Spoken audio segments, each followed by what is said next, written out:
নমস্কার, পলিগ্রিলে সবাইকে স্বাগত। তিল আমরা সবাই খাই। তিল বিভিন্ন রান্নায় কাজে লাগে।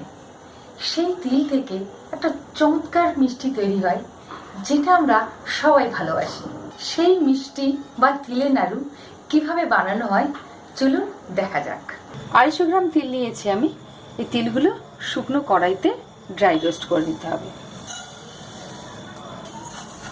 তিলগুলোকে পুড়িয়ে ফেলে চলবে না, একটু হালকা সেঁকে নিতে হবে। আর একটা জিনিস, তিল যখন গরম হয়ে যাবে, ভালো সেঁকা হয়ে যাবে, তখন একটা সুন্দর গন্ধ বেরোবে, তাহলেই বোঝা যাবে যে হয়ে গেছে। তিলগুলো সেঁকা হয়ে গেছে, এবার আমি সরিয়ে রাখবো।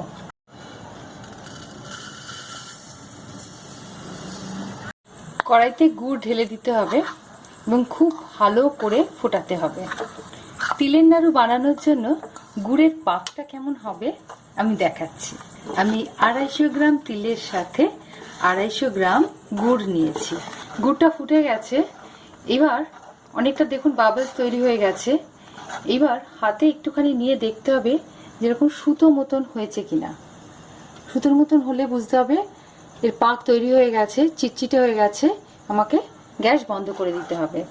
এবার এই ভেজে রাখা মানে ড্রাই রোস্ট করা তিলগুলো এর মধ্যে মিশিয়ে দিতে হবে।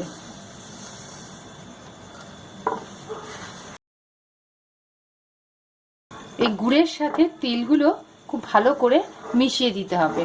এবার এর মধ্যে একটু এলাচ গুঁড়ো মিশিয়ে দিতে হবে। গুড়ের সাথে তিলগুলো কি সুন্দর মিশে গেছে। গরম অবস্থায় এই নাড়ু পাকানোটাই সব থেকে কঠিন। আমার তিলের নাড়ু ভীষণ প্রিয়, তাই আমি এই কষ্টটা মেনে নিই।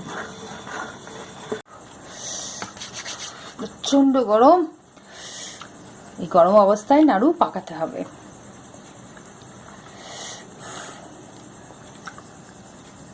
এই যে হয়ে গেছে।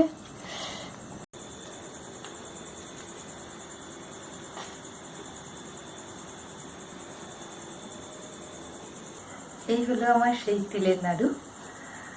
পাকাতে গিয়ে গরমে আমার হাত জ্বালা জ্বালা করছে, কিন্তু এত সুন্দর নাড়ু পাওয়ার জন্য এইটুকু কষ্ট আমি সহ্য করতে পারি।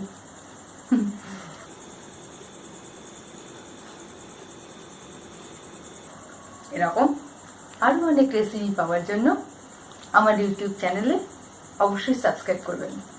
আবার দেখা হবে। টাটা।